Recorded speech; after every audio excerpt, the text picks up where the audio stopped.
akan membahaskan, akan membangkitkan semangat seluruh umat Islam. Bagi kita di Malaysia juga membangkitkan semangat keizahan Islam kita supaya dapat menegakkan agama Islam di tanah air kita Malaysia ini, insya-Allah. Jadi saya tanpa membuang masa, tuan-tuan para pendengar sekalian, menjemput yang berbahagia Al-Fadil Ustaz Syakir Nasuha bagi menyampaikan taujihat beliau pada malam ini. Falyatafaddal mashkura. Takbir. Allahu Akbar. Sallu ala Nabi Muhammad.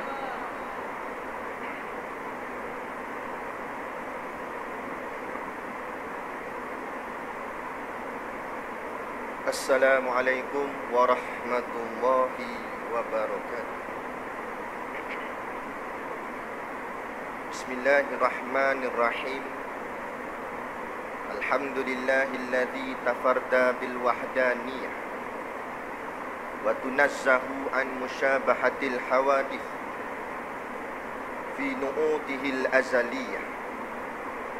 Wassalatu wassalamu ala Sayyidil Muwahhidin Sayyidil Mustafa Sayyidina Muhammad sallallahu alaihi wasallam wa ala alihi wa sahbihi ajma'in. Subhanaka la ilma lana illa ma 'allamtana innaka antal alimul hakim. Rabbi shrah li sadri wa yassir li amri wahlul 'uqdatam min lisani yafqahu qawli. Wala haula wala quwwata illa billahil aliyil azim. Amma ba'd. Alhamdulillah, pertama-tama sekali kita merafakkan setinggi-tinggi kesyukuran kehadrat-Allah Subhanahu wa taala yang dengan limpah dan kurnianya diizinkan ke atas kita untuk bersama-sama kita duduk di dalam satu medan ilmu yang akan kita bahaskan tentang perjuangan dan kebangkitan umat Islam di akhir zaman. Moga-moga dengan kehadiran kita dan penglibatan kita terhadap perjuangan ini membuahkan hasil pahala yang berlipat kali ganda pada kita nanti di hari akhirat, sehinggalah Allah memasukkan kita semua ke dalam syurganya nanti di hari akhirat, insya-Allah. Amin ya rabbal alamin. Yang saya hormati lagi sanjungi, lagi kita kagumi, iaitu sahibul muhtaram Al-Fadil Tuan Guru Ustaz Syakirin Husin selaku guru dan penasihat kepada kita semua, sama-sama membawa kita untuk membangkitkan perjuangan ini di tempat kita, khususnya di negara Malaysia dan umumnya di seluruh dunia, insya-Allah. Dan seterusnya tak asing lagi yang kita sangat kagumi dengan semangat dan kekuatan perjuangan beliau, iaitulah Al-Fadil Tuan Guru Ustaz Syarkawi Ishaq, dan seterusnya kepada para asatizah, alim-alim ulama, tuan-tuan guru, ustaz maupun ustazah yang hadir pada majlis kita pada malam ini, dan kepada semua para hadirin muslimin dan muslimat yang dirahmati Allah sekalian.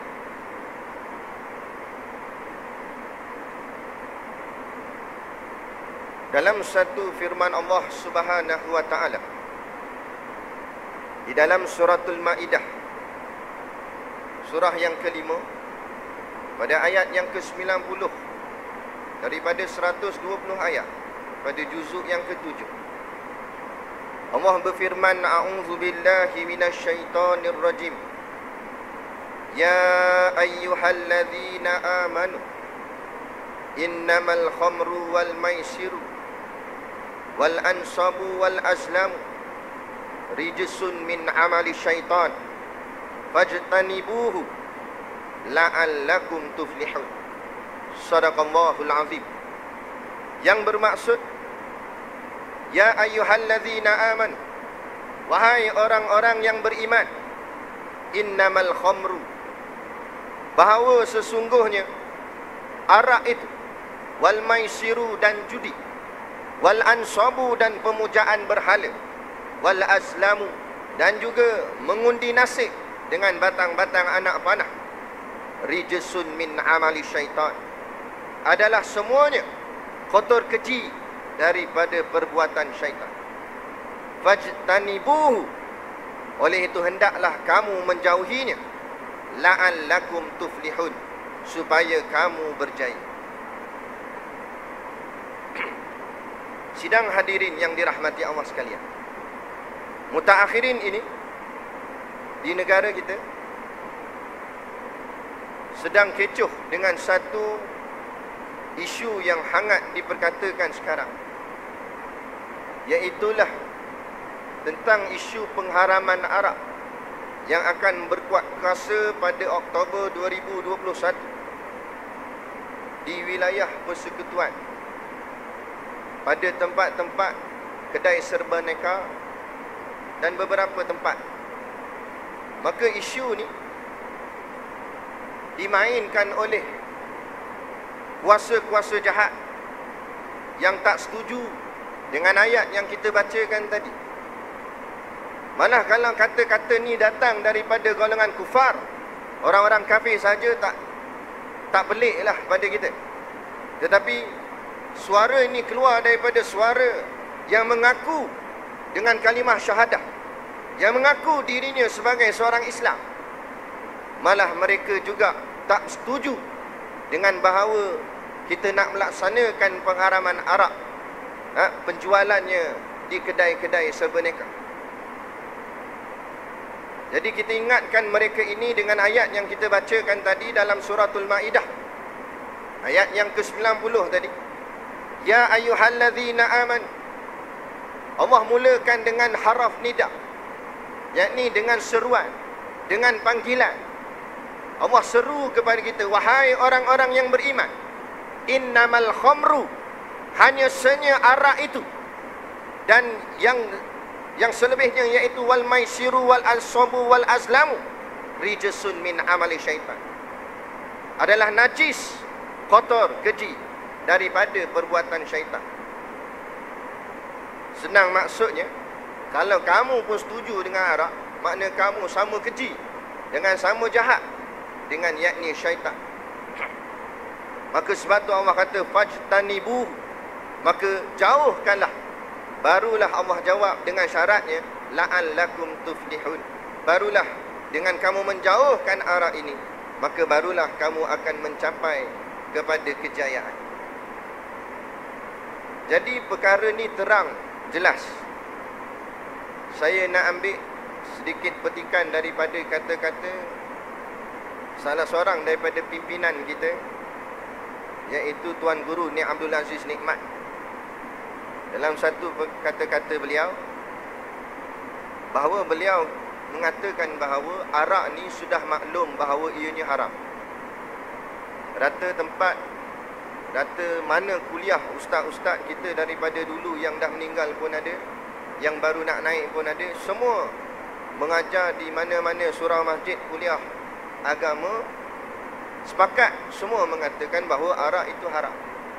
Kita pun mengajar, menepuk-nepuk meja, berdekah-dekah dengan lantang suara, kita mengatakan bahawa arak itu haram. Jelas.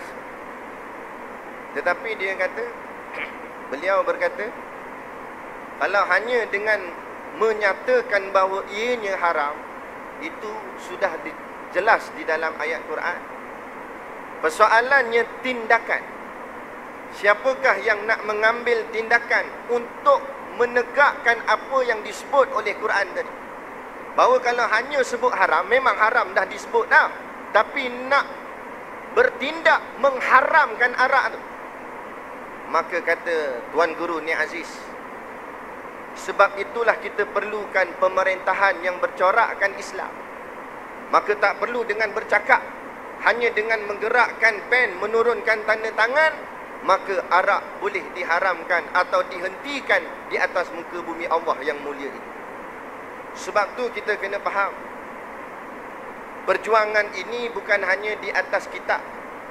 Perjuangan ini bukan hanya dengan berkata-kata. Tapi perjuangan ini mesti ditegakkan dengan ta'muruna bil ma'ruf wa tanhauna 'anil munkar. Persoalan yang berlaku sekarang ni, apa yang kita lihat, bukanlah semua, tapi ada segelintir, di mana ta'muruna bil ma'ruf ni banyak orang buat. Banyak orang buat kerja kebaikan, mengajak orang buat benda baik. Jom berselawat. Nah, kita buat Perak berselawat, tak kira lah. Selangor berselawat, tak kira lah. Kita mengajak orang solat subuh berjemaah, kempen solat subuh berjemaah. Kita tak kata salah, bagus, malah dipuji dan disuruh digalakkan lagi. Benar perkara itu. Tetapi kita kena faham, dalam masa yang sama, itu baru hanya di sebelah bahagian sahaja. Iaitu itu baru hanya disebut sebagai ta'muruna bil ma'ruf, mengajak orang kepada kebaikan. Persoalannya sekarang, wa tanhauna 'anil munkar, siapa yang nak melaksanakan? Mencegah benda mungkar, mencegah perkara maksiat, mencegah perkara dosa. Siapakah yang nak melaksanakan? Ini kerana mengajak kebaikan kurang ancaman. Mungkin ada, tapi kurang ancaman. Tapi bila buat wa tanhauna 'anil munkar, maka kita dapat lihat musuh-musuh Islam yang jelas nyata akan berteriak menentang sehabis-habis. Yang inilah yang kadang-kadang ada golongan-golongan yang membawa imej Islam, tetapi bila sampai kepada ancaman, mereka berlembut kerana takut diancam. Jadi ini yang kita timbulkan satu persoalan. Hukum memang sudah jelas di dalam kitab, sama ada kitab yang lama atau kitab yang baru, kitab yang moden. Hukum sudah jelas diajar di surau masjid, di pondok, di sekolah dan semua tempat. Persoalannya yang nak mengambil tindakan. Jadi kita mengucapkan rasa syukur dan tahniah kepada pihak kerajaan, khususnya bahagian wilayah Persekutuan, kerana mengambil tindakan seperti ini, walaupun diancam kuat oleh golongan-golongan yang kita anggap sebagai munafik. Malah kita nak memaklumkan kepada bahagian menteri yang terlibat dalam usaha untuk mengharamkan penjualan arak ini, bahawa kami daripada golongan asatizah yang rela mati demi agama sanggup bersama-sama dengan kalian dalam nak melaksanakan amar makruf dan nahi munkar. Takbir. Sebab tu kita nak jelaskan kepada para guru agama, para asatizah, orang yang di dalamnya ada ilmu agama, di dadanya ada ayat Quran, ada hadis Nabi. Maka kita nak peringatkan mereka dengan sepotong ayat Quran daripada surah Taubah ayat yang ke-105. Allah berfirman, a'udzu billahi minasyaitonir rajim. Wa qul i'malu fasayarallahu amalakum wa rasuluhu wal mu'minun. Dan katakanlah wahai Muhammad, bekerjalah atau beramallah kamu, yakni melaksanakan segala perintah Allah, maka Allah dan para rasul dan sekalian orang-orang yang beriman akan melihat pekerjaan kamu itu. Maknanya, kita buat kerja agama ni, kalau benar-benar ikhlas, Allah jadi saksi, Rasul jadi saksi, malah seluruh orang yang beriman akan menjadi saksi atas perjuangan yang kita buat atas kerana Allah dan Rasul. Sebab tu kita nak peringatkan kepada kita semua, khususnya kepada golongan yang mengaji ilmu agama, para pendidik, para pelajar-pelajar pondok, bahawa jangan ada sebarang kepentingan lain di dalam hati kita melainkan hanya apa yang kita juangkan kepentingannya Allah dan Rasul sahaja. Sekiranya ada kepentingan jawatan, maka kita sanggup mengubah hukum Allah kerana nak menyelamatkan jawatan kita. Kalau ada kepentingan dari sudut wang ringgit, maka kita sanggup mendiamkan apa yang Allah perintahkan untuk kita tegakkan kerana untuk mendapat satu balasan dunia yang Nabi sebut sebagai bangkai. Tapi inilah, teguran ini bukan datang daripada saya, tapi ini teguran daripada Allah Subhanahu wa ta'ala. Maka pada ayat yang sama Allah menyebut wasaturadduna ila alimil ghaibi wasyahadah. Ingatlah wahai pendokong-pendokong agama Allah, ingat, kamu akan kembali kepada Allah yang mengetahui perkara-perkara yang ghaib dan yang nyata. Ayat ni nak memaknakan pada kita, walaupun pada zahir kamu seolah-olah kamu berjuang untuk Islam, tapi ingat, Allah tahu akan isi hati. Allah tahu apa yang ghaib di dalam hati kamu. Kamu buat kerana siapa? Untuk apa? Sekiranya kamu ikhlas, kamu mendapat janji Allah.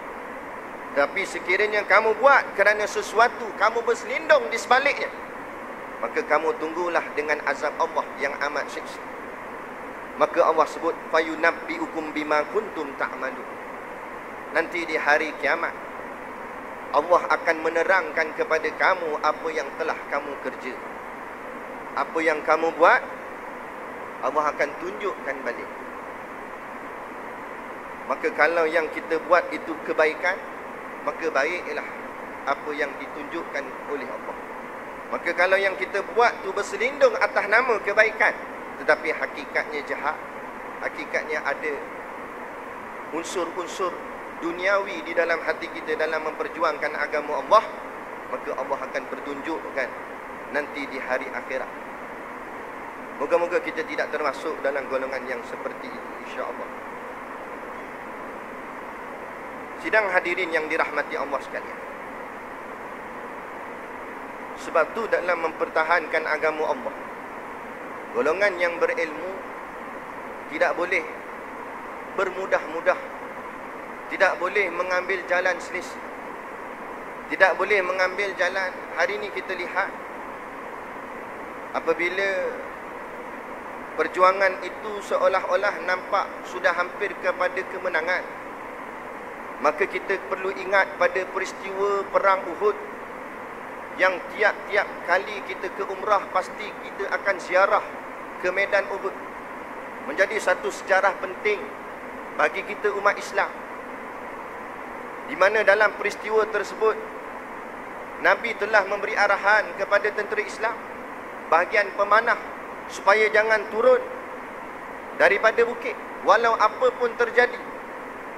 Tetapi bila saat melihat tentera Islam semakin ke hadapan sedangkan tentera musuh semakin ke belakang, maka tiba-tiba kita jadi rakus untuk mendapatkan harta ghanimah, harta rampasan perang, sehingga kita lupa atas pesanan Rasulullah SAW.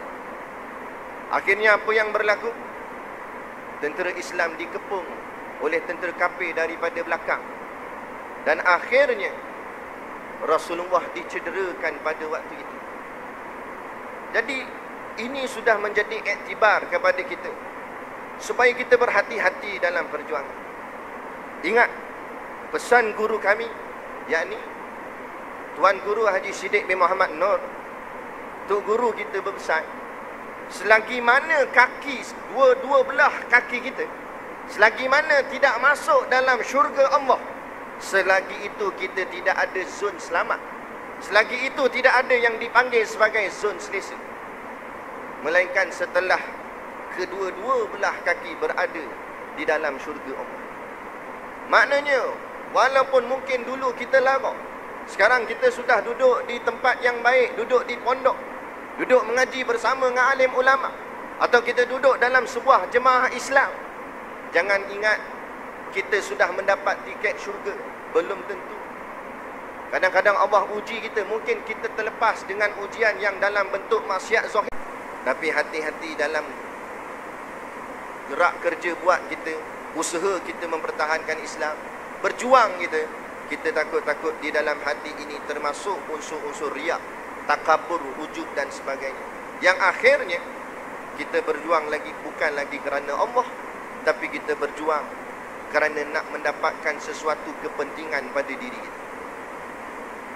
Kita nakkan publicity, kita nakkan kemuliaan makhluk, kita nak rating video kita tinggi, kita nak orang like kita nak orang puji kita nak berbagai-bagai lagi kepentingan-kepentingan duniawi. Kalau kita berceramah, kita nak cari masjid yang sampulnya tebal, kita nak yang duitnya banyak.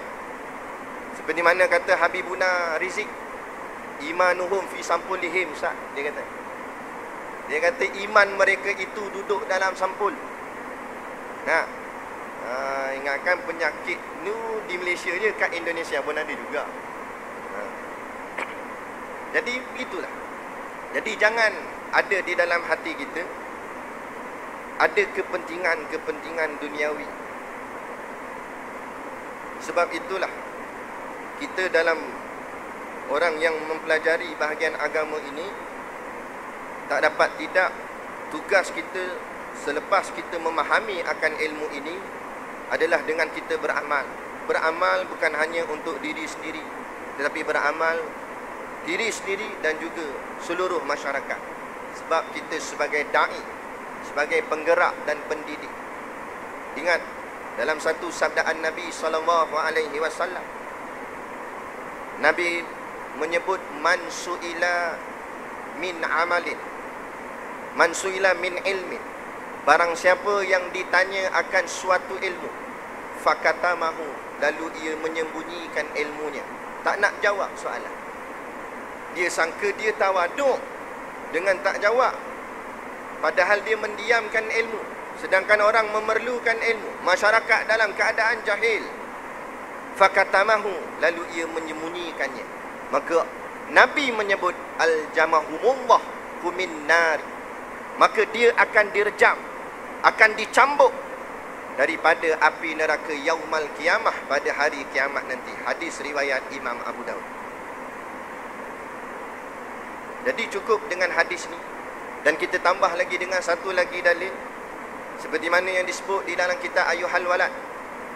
Nabi menyebut asyadun nasi azaban yaumal qiyamah, azab seksa yang paling pedih diterima pada hari kiamat nanti ialah alimun, orang yang alim, la yanfa'uhum Allahu bi ilmihi, orang alim yang ilmunya tidak diberi manfaat oleh Allah akan ilmunya pada dia.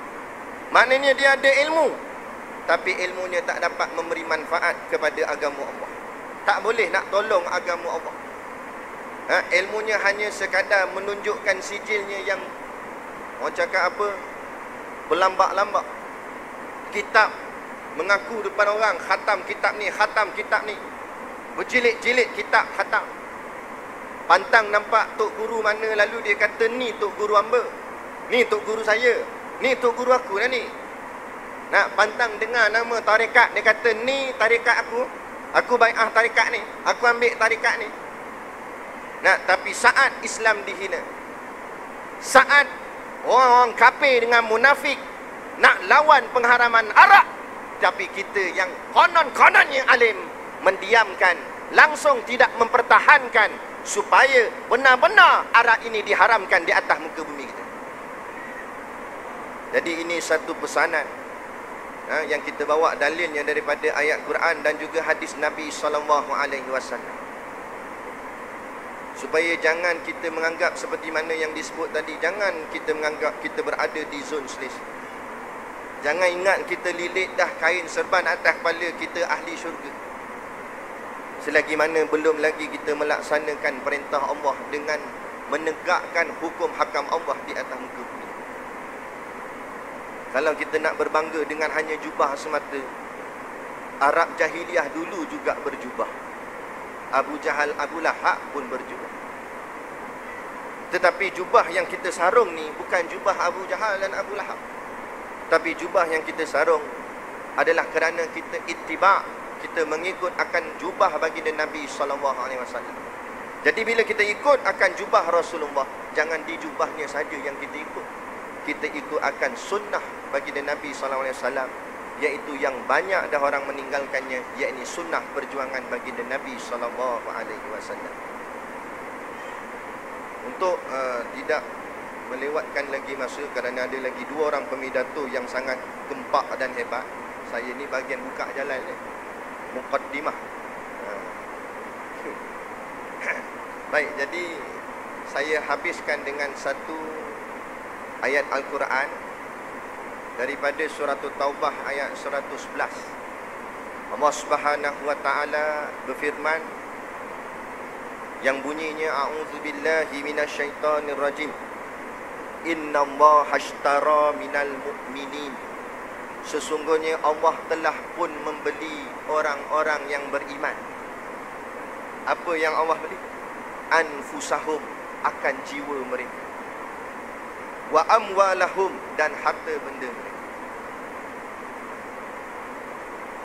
Saya pernah bertanya kepada Al-Fadil guru kita, Tuan Guru Siddiq Noh,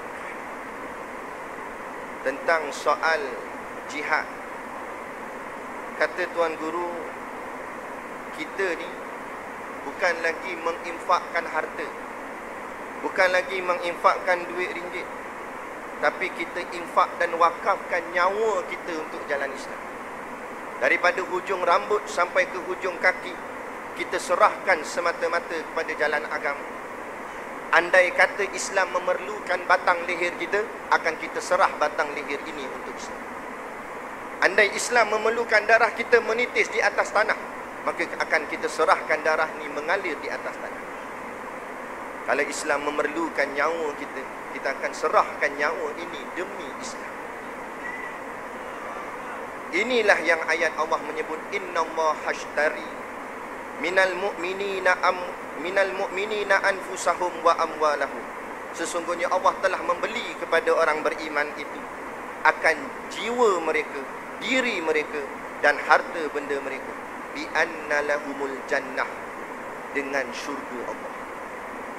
Maknanya kita berjual beli, berurus niaga dengan Allah. Kita menjual nyawa kita, kita menjual akan harta benda kita, maka Allah beli dan Allah menggantikan nyawa dan harta kita dengan jannah, yakni syurga Allah. Ini kerana apa? Kata Allah, yuqatiluna fi sabilillah, disebabkan mereka berjuang di jalan Allah. Fayaqtuluna wa yuqataluna, kadang-kadang mereka yang membunuh, kadang-kadang mereka yang terbunuh. Begitulah lumrah perjuangan. Kadang-kadang kita di atas, kadang-kadang kita di bawah. Kadang-kadang kita mendahului musuh, kadang-kadang musuh mendahului kita.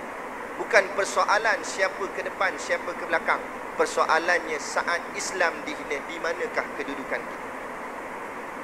Wa'dan alaihi haqqa fit Taurati wal Injili wal Quran.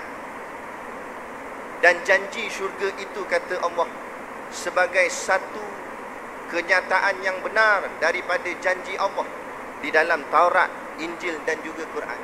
Makna janji Allah untuk orang yang berjuang mendapat syurga Allah bukan bermula daripada zaman Nabi kita Nabi Muhammad sahaja, malah sejak daripada turunnya kitab Taurat, kitab Injil, dan akhirnya sampai kepada kita hari ini, yakni Al-Quran.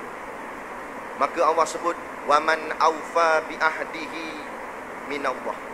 Maka kalau begitu, siapakah yang paling sempurna janjinya daripada Allah?